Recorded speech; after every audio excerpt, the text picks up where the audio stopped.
नमः। श्री सरस्वत्यै नमः। श्रीपादवल्लभ नरसिंह सरस्वती श्री गुरुदत्तात्रेयाय नमः। श्री गणपति सच्चिदानंद सद्गुरुभ्यो नमः। दत्तात्रेय समारंभां नृसिंहादिक मध्यमां सच्चिदानंद पर्यन्तां वन्दे गुरुपरम्परां। गणपति गुरुमेकं सच्चिदानंद रूपं विबुधनिवह सेव्यं योगमार्गाधिरूढं शरणमुपगतानाम् आर्तिसङ्घात्रिवज्रं मम हृदय निवासं भक्तिनम्रो नमामि। वसुदेवसुतं देवं कंसचाणूरमर्दनं देवकी परमानन्दं कृष्णं वन्दे जगद्गुरुं। श्री श्री श्री गणपति सच्चिदानंद सद्गुरुभ्यो नमः। జై గురుదత్త. ఈ వీక్ ఫిఫ్త్ శ్లోక తీసుకోండి. అపరేయమితస్త్వన్యాం పైన పెన్సిల్ తో రాసుకోండి. సాకి పొల్లు పెడతాము. మితస్ తా కింద వావొత్తు. త్వన్యాం అపరేయమితస్త్వన్యాం अपरेयमितस्त्वन्याम् अपरेयमितस्त्वन्याम् अपरेयमितस्त्वन्याम् ప్రకృతిం విద్ధి మే పరాం. ప్రాకి పా కింద రకారం ఉందండి. క్రూ తేల్చి చెప్పాలి. ఎక్కడొచ్చినా సరే వట్రసుడి చాలా తేలిగ్గా చెప్పాలి. ప్రకృతిం విద్ధి దా కింద దావత్తు మహాప్రాణం. విద్ధి మే పరాం. ప్రకృతిం విద్ధి మే పరాం. प्रकृतिं विद्धि मे पराम् प्रकृतिं विद्धि मे पराम् प्रकृतिं विद्धि मे पराम् జీవభూతాం మహాబాహో जीवभूतां महाबाहो जीवभूतां महाबाहो जीवभूतां महाबाहो యయేదం ధార్యతే జగత్. యా రెండు యాలే. యా గుణింతంలో యాలు. యా ఏదం. ఇక్కడ యా తర్వాత చిన్న పాజ్ ఇస్తారు. యా ఏదం అలా అనకూడదు. రెండు కలిపేసుకోవాలి. యయేదం. ఓకేనా. యయేదం ధార్యతే ధాకి మహాప్రాణం ఉంది, గమనించండి. యయేదం ధార్యతే జగత్. ययेदं धार्यते जगत् ययेदं धार्यते जगत् ययेदं धार्यते जगत् अपरेयमितस्त्वन्यां प्रकृतिं विद्धि मे पराम्.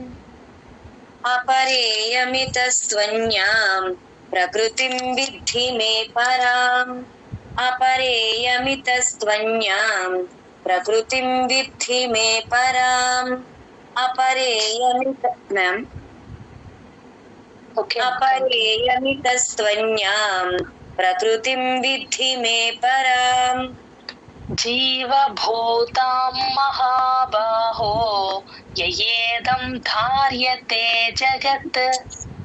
जीवभूतां महाबाहो ययेदं धार्यते जगत् जीवभूतां महाबाहो ययेदं धार्यते जगत् जीवभूतां महाबाहो ययेदं धार्यते जगत् अपरेयमितस्त्वन्यां प्रकृतिं विद्धि मे पराम्. जीवभूतां महाबाहो ययेदं धार्यते जगत्. अपरेयमितस्त्वन्यां प्रकृतिं विद्धि मे पराम् जीवभूतां महाबाहो ययेदं धार्यते जगत् अपरेयमितस्त्वन्यां प्रकृतिं विद्धि मे पराम् जीवभूतां महाबाहो ययेदं धार्यते जगत् अपरेयमितस्त्वन्यां प्रकृतिं विद्धि मे पराम् जीवभूतां महाबाहो ययेदं धार्यते जगत् अपरेयमितस्त्वन्यां प्रकृतिं विद्धि मे परां जीवभूतां महाबाहो ययेदं धार्यते जगत् अपरेयमितस्त्वन्यां प्रकृतिं विद्धि मे परां जीवभूतां महाबाहो ययेदं धार्यते जगत् अपरेयमितस्त्वन्यां प्रकृतिं विद्धि मे परां जीवभूतां महाबाहो ययेदं धार्यते जगत् अपरेयमितस्त्वन्यां प्रकृतिं विद्धि मे परां जीवभूतां महाबाहो ययेदं धार्यते जगत् जगतम 6వ శ్లోకం, శ్లోక నెంబర్ 6. ఏతద్యోనీని భూతాని. ఏ అచ్చండి కంఠంలో నుంచి రావాలి. ఇంగ్లీష్ లెటర్ లో ఏ లాగా చెప్తే చక్కగా వస్తుంది ఇది కంఠంలో నుంచి. ఏతద్యోనీని, తాకి దాన్ని జాయిన్ చేసి చెప్పాలి. ఏతద్యో, దా కింద యావత్తు కూడా క్లియర్ గా వినిపించాలి. ఇక్కడ చూడండి, నీకి దీర్ఘం ఉంది, అది వదిలేస్తూ ఉంటారు. ఫస్ట్ నీకి దీర్ఘం, తర్వాత నీకి మామూలు నీ గుడి, అంతే. ఏతద్యోనీని భూతాని, భూకి మహాప్రాణం ఉంది, గమనించండి. ఏతద్యోనీని భూతాని, ఏతద్యోనీని భూతాని, ఏతద్యోనీని భూతాని. సర్వాణీత్యుపధారయ. సర్వాణి, అణాకి దీర్ఘం, అణా కూడా క్లియర్ గా రావాలి, ఆ దీర్ఘం కూడా కరెక్ట్ గా పలకాలి. సర్వాణీత్యు, ఆ తా కింద యావత్తు కూడా క్లియర్ గా వినిపించాలి. నీ సర్వాణీత్యు అనకూడదు. సర్వాణీత్యు పధారయ, ధాకి మహాప్రాణం ఉంది ఇక్కడ, గమనించండి. సర్వాణీత్యుపధారయ, సర్వాణీత్యుపధారయ, సర్వాణీత్యుపధారయ, సర్వాణీత్యుపధారయ. అహం కృత్స్నస్య జగతః. అహం, ఆ అచ్చు అహం. అహా అనేది ఎప్పుడు వచ్చినా సరే గాలి బయటకు వదలాలి, అహం అనేస్తారు చూడండి కొంతమంది. అలా కాకుండా అహం, ఈ ప్రతి అక్షరం కూడా క్లియర్ గా వినపడేటట్టు పలకాలి. కృత్స్నస్య, కృ తేల్చి చెప్పాలి. తాకి పొల్లు పెడతాం. ఇది యూజువల్ గా చాలా మందికి ప్రొనౌన్సియేషన్ మిస్టేక్ వస్తుందండి. సో పైన పెన్సిల్ తో రాసేసుకోండి. క్రూకి తే బటర్ సుడి, క్రూ తా, తాకి పొల్లు పెడతాం. కృత్ ప్లస్ సా కింద నా ఒత్తు, స్న. కృత్ స్నస్య, సా కింద యావత్తు. కృత్ స్న, సా కింద నా ఒత్తు, నెక్స్ట్ సా కింద యావత్తు. కృత్ స్నస్య, అంతే. ఆ తా వదిలేయటం లేకపోతే సా వదిలేయటం జరుగుతుంది. ఇలా రాసుకుంటే ఖచ్చితంగా ఏది మిస్ అవ్వకుండా ప్రతి లెటర్ కరెక్ట్ గా వినిపిస్తుంది. అహం కృత్స్నస్య జగతః. అహం కృత్స్నస్య జగతః, అహం కృత్స్నస్య జగతః, అహం కృత్స్నస్య జగతః. ప్రభవః ప్రళయస్తథా. ఇక్కడ ప్రభవ పక్కన ఉన్న విసర్గ ఎఫ్ లాగా రాసేసుకోండి. పా ముందు ఎప్పుడు విసర్గ వచ్చినా ఎఫ్ సౌండ్ చెప్తాం. ప్రభవ, పా కింద రావద్దు, భాకి మహాప్రాణం ఉంది, గమనించండి. ప్రభవః ప్రళయస్తదా. ప్రళయస్తదా, తదా కాదు, తథా, ఒత్తు థా, టిహెచ్ఏ థా, అది కొంచెం క్లియర్ గా పైన రాసేసుకోండి. ప్రళయస్ తథా. యా తర్వాత సాకి పొల్లు పెడతాం. ప్రళయస్ మామూలు తాతాలో తథా, తా మళ్ళీ నెక్స్ట్ వెంటనే ఒత్తు తా, టిహెచ్ఏ థా, కొట్టలో చుక్కున్న తథా. ప్రభవః ప్రళయస్తథా. ప్రభవః ప్రళయస్తథా, ప్రభవః ప్రళయస్తథా, ప్రభవః ప్రళయస్తథా. ఏతద్యోనీని భూతాని సర్వాణీత్యుపధారయ. ఏతద్యోనీని భూతాని సర్వాణీత్యుపధారయ, ఏతద్యోనీని భూతాని सर्वाणीत्युपधारय एतद्योनीनि भूतानि सर्वाणीत्युपधारय अहं कृत्स्नस्य जगतः प्रभवः प्रलयस्तथा अहं कृत्स्नस्य जगतः प्रभवः प्रलयस्तथा अहं कृत्स्नस्य जगतः प्रभवः प्रलयस्तथा अहं कृत्स्नस्य जगतः प्रभवः प्रलयस्तथा एतद्योनीनि भूतानि सर्वाणीत्युपधारय अहं कृत्स्नस्य जगतः प्रभवः प्रलयस्तथा एतद्योनीनि भूतानि सर्वाणीत्युपधारय अहं कृत्स्नस्य जगतः प्रभवः प्रलयस्तथा एतद्योनीनि भूतानि सर्वाणीत्युपधारय अहं कृत्स्नस्य जगतः प्रभवः प्रलयस्तथा एतद्योनीनि भूतानि सर्वाणीत्युपधारय अहं कृत्स्नस्य जगतः प्रभवः प्रलयस्तथा एतद्योनीनि भूतानि सर्वाणीत्युपधारय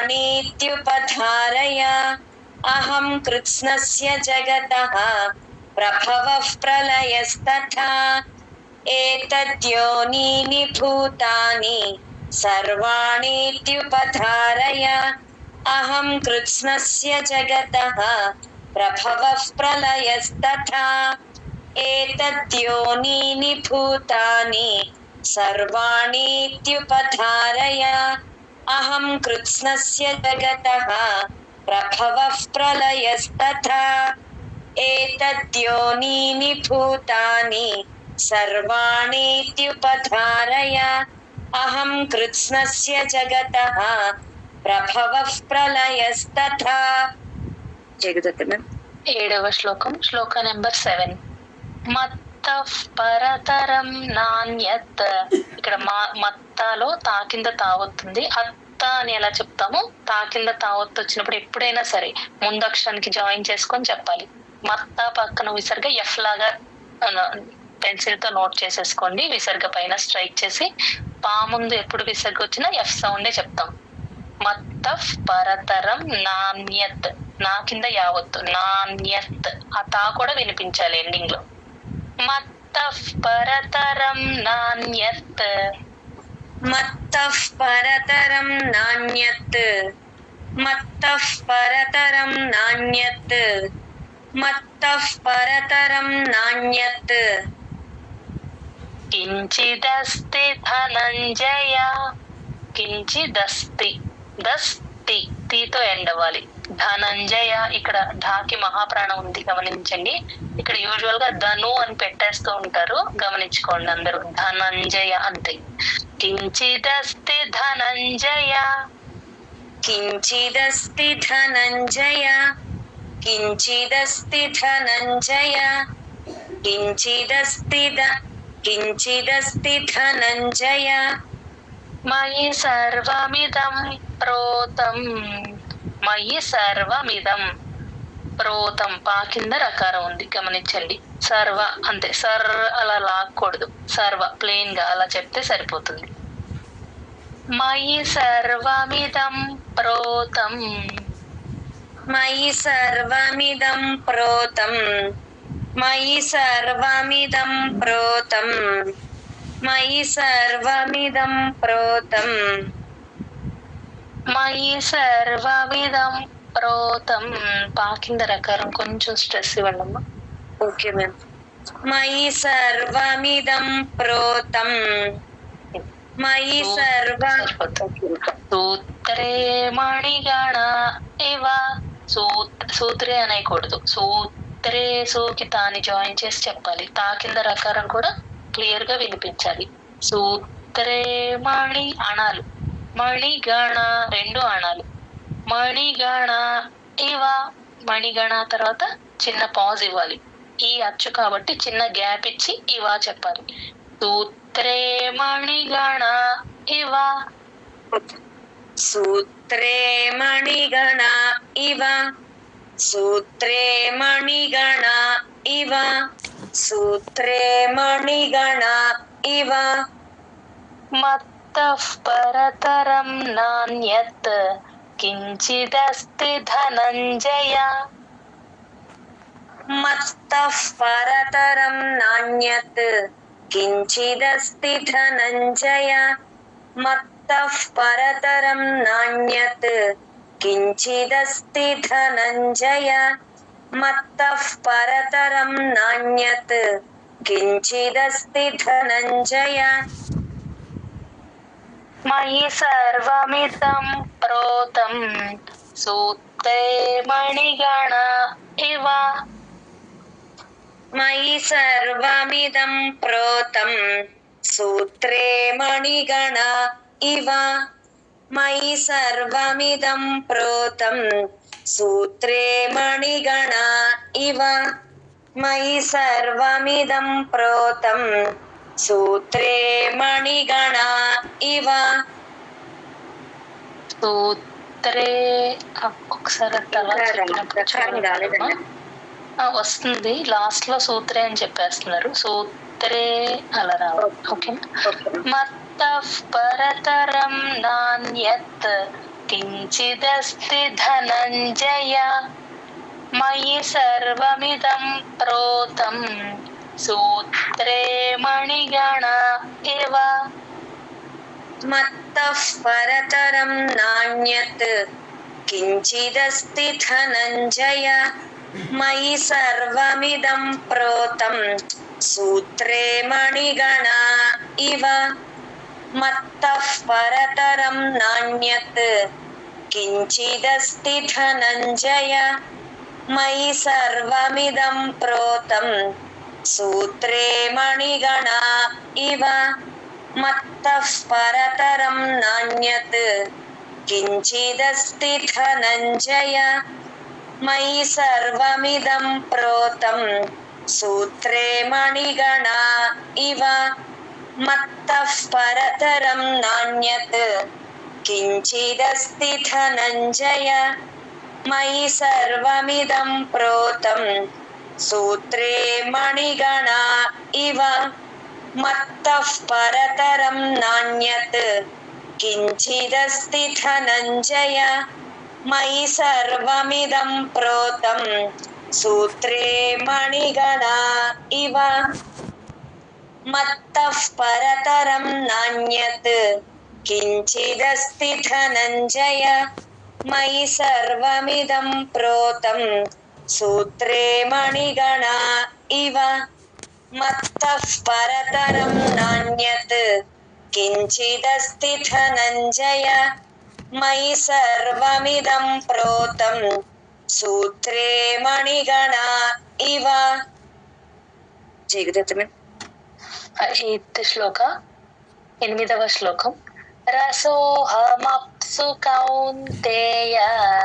రసోహ, సో పక్కన ఇది అవగ్రహం సింబల్ ఉంది కదండి. సోని కొంచెం ఒక రెప్పపాటు దీర్ఘం ఎక్స్టెండ్ చేస్తే సరిపోతుంది. రసోహ మప్సు, మప్ సు, సూతో ఎండ్ అవ్వాలి. కౌంతేయ, కా ప్లస్ ఔ, కౌ.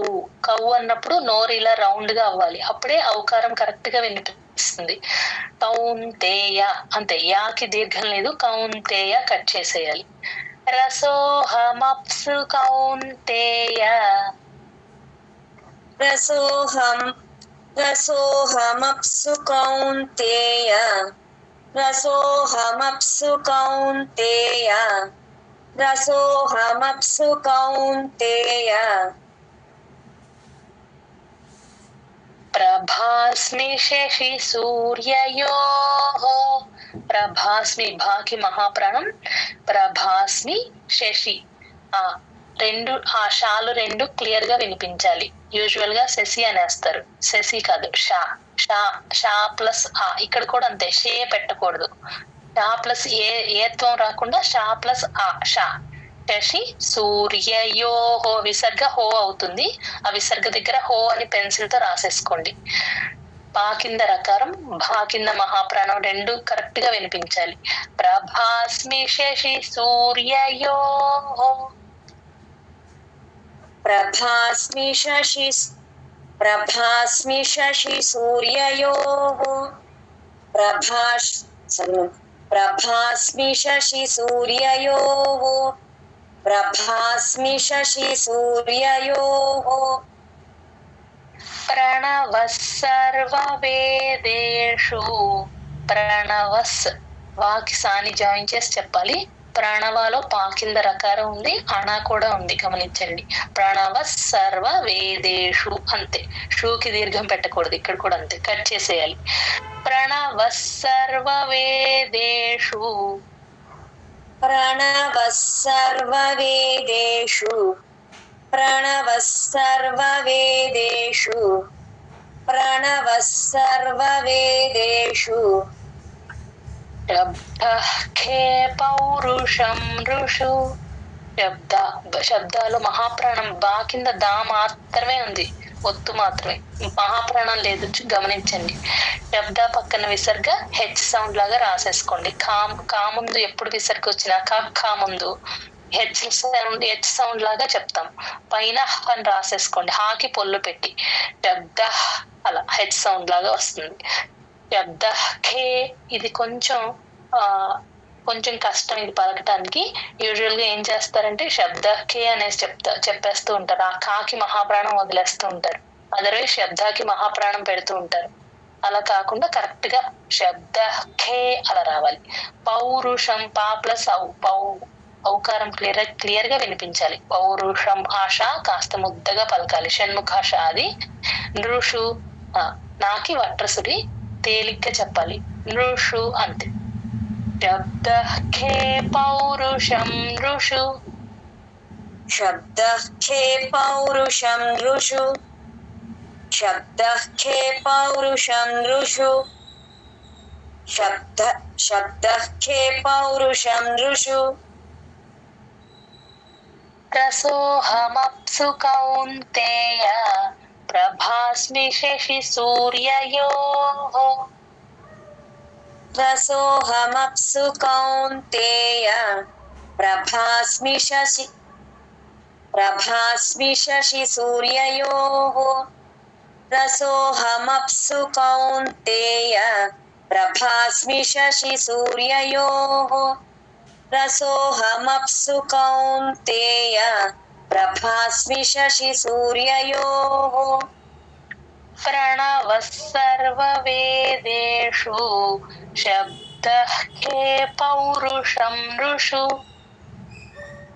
ప్రణవః సర్వవేదేషు శబ్దః ఖే పౌరుషం ఋషు ప్రణవః సర్వవేదేషు శబ్దః ఖే పౌరుషం ఋషు ప్రణవః సర్వవేదేషు శబ్దః ఖే పౌరుషం ఋషు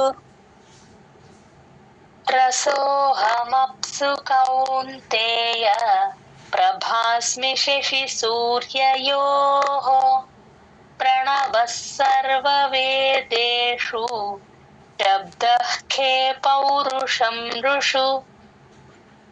రసోహమప్సు కౌంతేయ ప్రభాస్మి శశి సూర్యయోః ప్రణవః సర్వవేదేషు శబ్దః ఖే పౌరుషం ఋషు రసోహమప్సు కౌంతేయ ప్రభాస్మి శశి సూర్యయోః ప్రణవః సర్వవేదేషు శబ్దః ఖే పౌరుషం ఋషు రసోహమప్సు కౌంతేయ ప్రభాస్మి శశి సూర్యయోః ప్రణవః సర్వవేదేషు శబ్దః ఖే పౌరుషం ఋషు రసోహమప్సు కౌంతేయ ప్రభాస్మి శశి సూర్యయోః ప్రణవః సర్వవేదేషు శబ్దః ఖే పౌరుషం ఋషు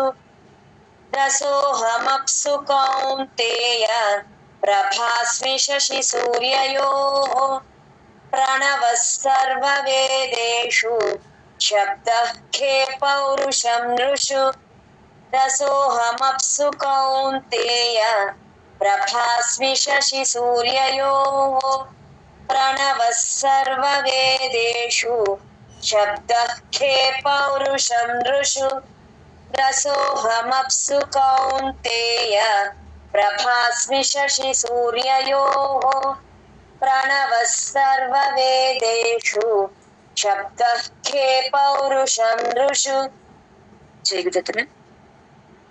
శ్లోక నెంబర్ 9 9వ శ్లోకం. పుణ్యో గంధః పృథివ్యాంచ. పుణ్యో అణ కింద యావత్తు. పుణ్యో గంధః టిహెచ్ఏ థా కాదండి, అది గంధ మామూలు ధానే. గంధఫ్ ఎఫ్ సౌండ్, అది ధా పక్కన ఉన్న విసర్గ ఎఫ్ సౌండ్. పా ముందు విసర్గ ఎప్పుడు వచ్చినా సరే ఎఫ్ సౌండ్ లాగే చెప్తాం. పుణ్యో గంధఫ్ పృథివ్యాంచ. తేల్చి చెప్పాలి. ఈ టిహెచ్ఈ థీ అది ఒత్తు థా, అది పొట్టలో చుక్క ఉంది గమనించండి. పృథివ్యాంచ టీకి వాని జాయిన్ చేసుకొని చెప్పాలి. పృథివ్యాంచ. పుణ్యో అణాకి యావత్తు. గంధఫ్ ధా, అది డిహెచ్ఏ ధా. గంధఫ్. పృథివ్యాంచ తేల్చి చెప్పాలి. టిహెచ్ఏ థా ఒత్తు థా. పృథివ్యాంచ. అక్కడ పృథివ్యాంచ ఆ చా ముందు సున్నా పదం మధ్యలో వచ్చినప్పుడు ఎన్ సౌండ్ లాగే చెప్తాం. పుణ్యో గంధః పృథివ్యాంచ.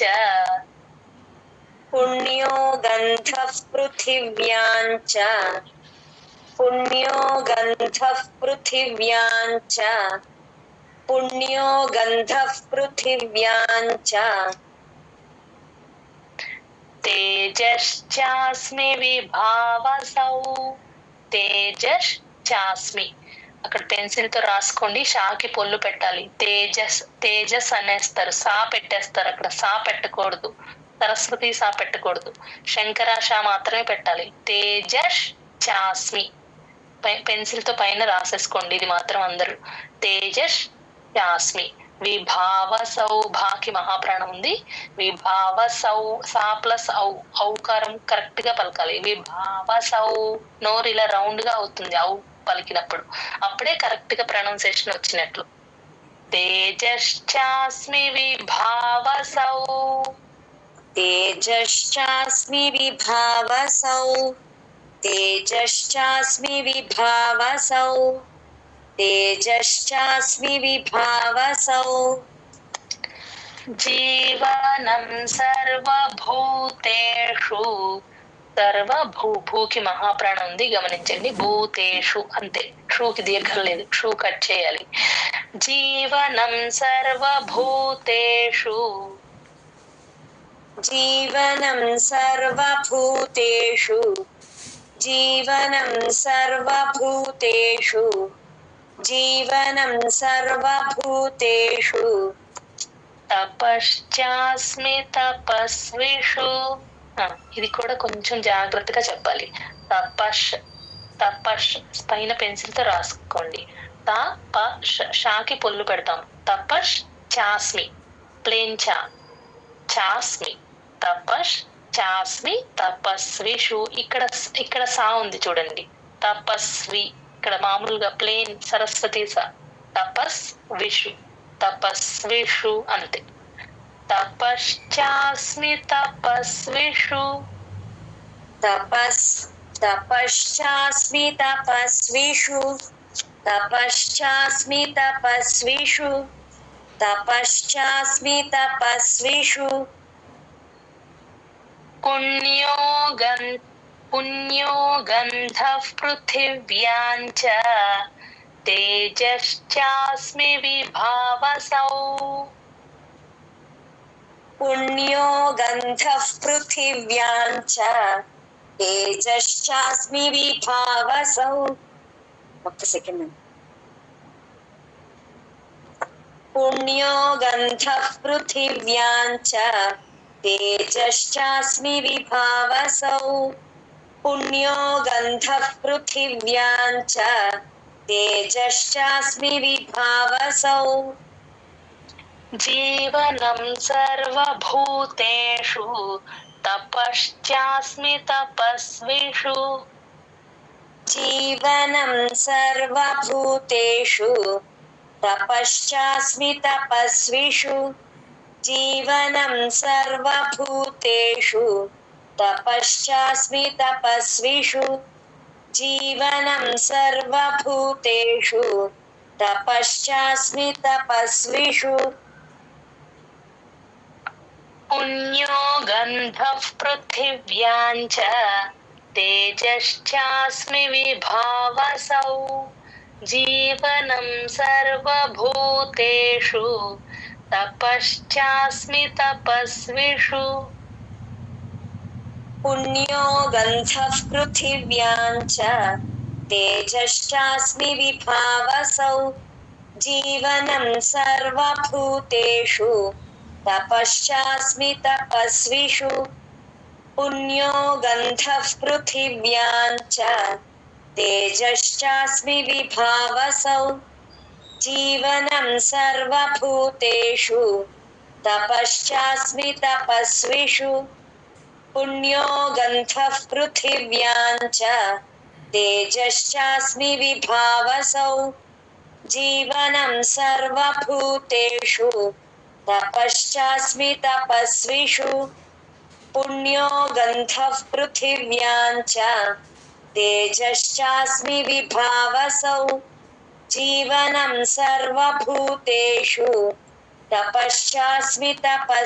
तपस्विषु पुण्यो गन्धः पृथिव्यां च तेजश्चास्मि विभावसौ जीवनं सर्वभूतेषु तपश्चास्मि तपस्विषु पुण्यो गन्धः पृथिव्यां च तेजश्चास्मि विभावसौ जीवनं सर्वभूतेषु तपश्चास्मि तपस्विषु पुण्यो गन्धः पृथिव्यां च तेजश्चास्मि विभावसौ जीवनं सर्वभूतेषु तपश्चास्मि तपस्विषु చేయగలుగుతాను.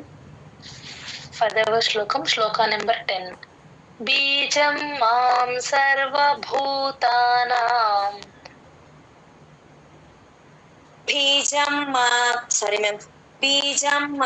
సర్వభూతానాం బీజం మాం సర్వభూతానాం బీజం మాం సర్వభూతానాం విద్ధి పార్థ సనాతనం విద్ధి దా కింద దావత్తు మహాప్రాణం దీకి దాని జాయిన్ చేసి చెప్పాలి విద్ధి పార్థ ఇక్కడ చూడండి విద్ధి దా కింద దావత్తు పార్థలో ఒత్తు థ టీహెచ్ఏ థ అది థా లాగే పలకాలి టీహెచ్ఏ థ పొట్టలో చుక్క ఎప్పుడున్నా సరే ఒత్తు థాని కరెక్ట్ గా పలికేటట్టు ప్రొనౌన్సియేషన్ చూసుకోవాలి. యూజువల్ గా ధా పలికేస్తుంటారు డిహెచ్ఏ ధ రాకూడదు పార్థ అలాగే రావాలి. విద్ధి పార్థ సనాతనం విద్ధి పార్థ సనాతనం విద్ధి పార్థ సనాతనం విద్ధి పార్థ సనాతనం బుద్ధిర్బుద్ధిమతామస్మి బుద్ధిర్బుద్ధి ఇక్కడ పెన్సిల్ తో రాసేసుకోండి. బుద్ధిర్బుద్ధి అనే పైన బుద్ధికి మహాప్రాణం ఉంది, దా కింద దావత్తు కూడా ఉంది గమనించండి. బుద్ధి వినిపించాలి, దా కింద దావత్తు బూకి దాని జాయిన్ చేస్తే దా కింద దావత్తు క్లియర్ గా వినిపిస్తుంది. బుద్ధిర్బుద్ధి మతామస్మి బుద్ధిర్బుద్ధిమతామస్మి బుద్ధిర్బుద్ధిమతామస్మి బుద్ధిర్బుద్ధిమతామస్మి బుద్ధిర్బుద్ధిమతామస్మి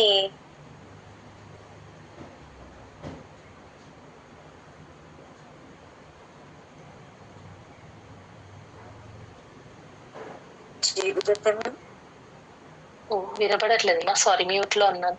తేజస్ ఏది వినపడలేదా మీకు? ఓకే నెక్స్ట్ లాస్ట్ పాదమే మ్యామ్. తేజస్ తేజస్వి నామహం తేజస్ తేజస్వి ఇక్కడ పెన్సిల్ తో రాసుకోండి. తేజస్, తాకి పొల్లు పెట్టి తేజస్, తేజస్వి నామహం అంతే. తేజస్ తేజస్వి నామహం. తేజస్ తేజస్వి నామహం. తేజస్ తేజస్వి నామహం. తేజస్ తేజస్వి నామహం. బీజం మాం సర్వభూతానాం విద్ధి పార్థ సనాతనం. బీజం మాం సర్వభూతానాం విద్ధి పార్థ సనాతనం. బీజం మాం సర్వభూతానాం విద్ధి పార్థ సనాతనం. బీజం మాం సర్వభూతానాం విద్ధి పార్థ సనాతనం. బుద్ధిర్బుద్ధిమతామస్మి తేజస్ తేజస్వినామహం.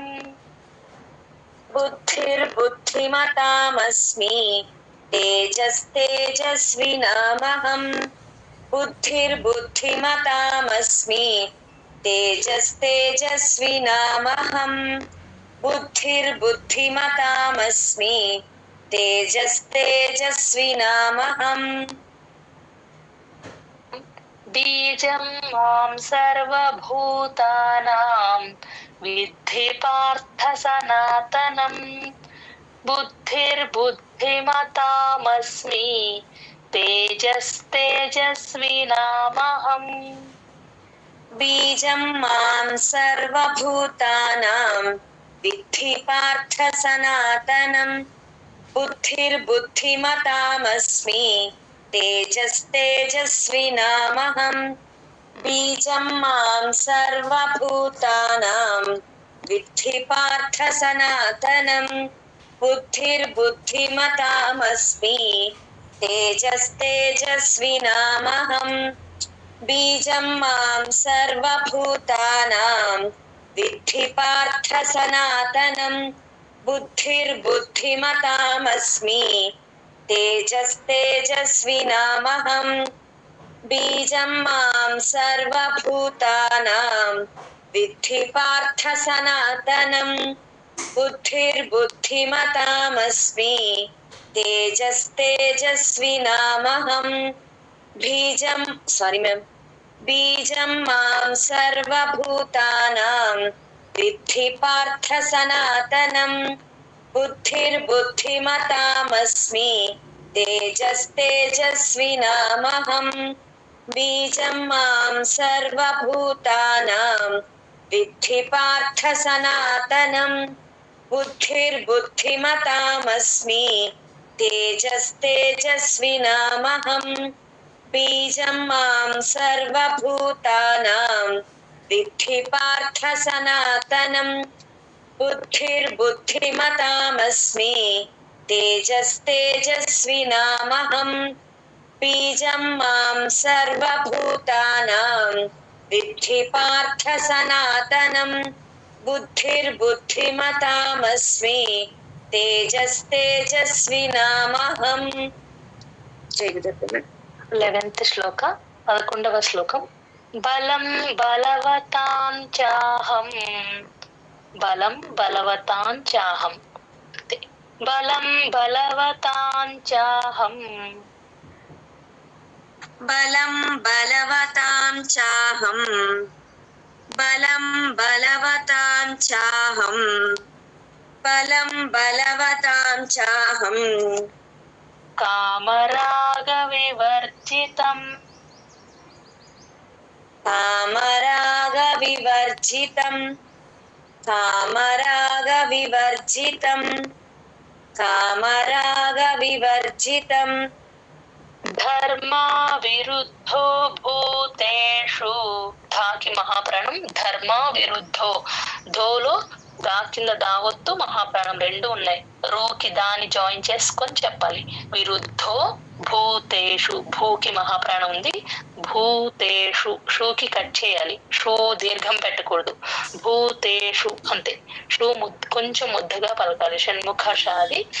ధర్మా విరుద్ధో భూతేషు. ధర్మా విరుద్ధో భూతేషు ధర్మా విరుద్ధో భూతేషు ధర్మా విరుద్ధో భూతేషు కామోస్మి భరతర్షభ. కామోస్మి భాకి మహాప్రణం. భరతర్ తా తర్వాత రాకి పొల్లు పెడతాం. భరతర్ షభ. షభ రెండు క్లియర్ గా వినిపించాలి. చివర్లో భాకి మహాప్రాణం ఉంది, గమనించండి. కామోస్మి భరతర్షభ. కామోస్మి భరతర్షభ కామోస్మి భరతర్షభ కామోస్మి భరతర్షభ బలం బలవతాంచాహం కామరాగ వివర్జితం. బలం బలవతాం చాహం కామరాగ వివర్జితం బలం బలవతాం చాహం కామరాగ వివర్జితం బలం బలవతాం చాహం కామరాగ వివర్జితం ధర్మా విరుద్ధో భూతేషు కామోస్మి భరతర్షభ.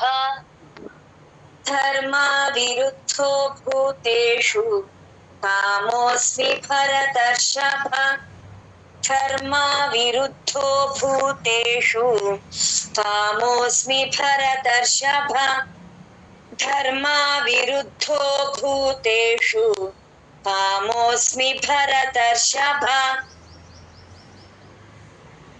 బలం బలవతాంచాహం కామరాగ వివర్జితం ధర్మా విరుద్ధో భూతేషు కామోస్మి భరతర్షభ.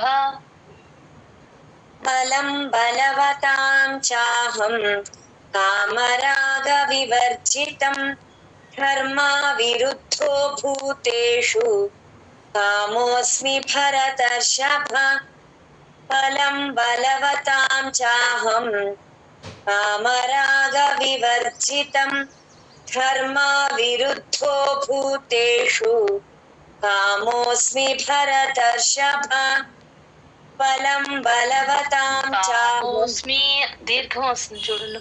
కామోస్మి కట్ చేయండి. ఓకే. బలం బలవతాం చాహం కామరాగ వివర్జితం ధర్మా విరుద్ధో భూతేషు కామోస్మి భరతర్షభ. ఓకేనా మ్యామ్ ఇప్పుడు? ఓకే అమ్మా, కంటిన్యూ. బలం బలవతాం చాహం కామరాగ వివర్జితం ధర్మా విరుద్ధో భూతేషు కామోస్మి భరతర్షభ బలం బలవతాం చాహం కామరాగ వివర్జితం ధర్మా విరుద్ధో భూతేషు కామోస్మి భరతర్షభ బలం బలవతాం చాహం కామరాగ వివర్జితం ధర్మా విరుద్ధో భూతేషు కామోస్మి భరతర్షభ బలం బలవతాం చాహం కామరాగ వివర్జితం ధర్మా విరుద్ధో భూతేషు కామోస్మి భరతర్షభ. జగదత్తం ఇక్కడ 11th శ్లోకాలో బలం బలవతాం ఎం చెప్పినా తప్పలేదమ్మా. బాలస్వామి గారు ఎంఏ చెప్పారు. Okay, next.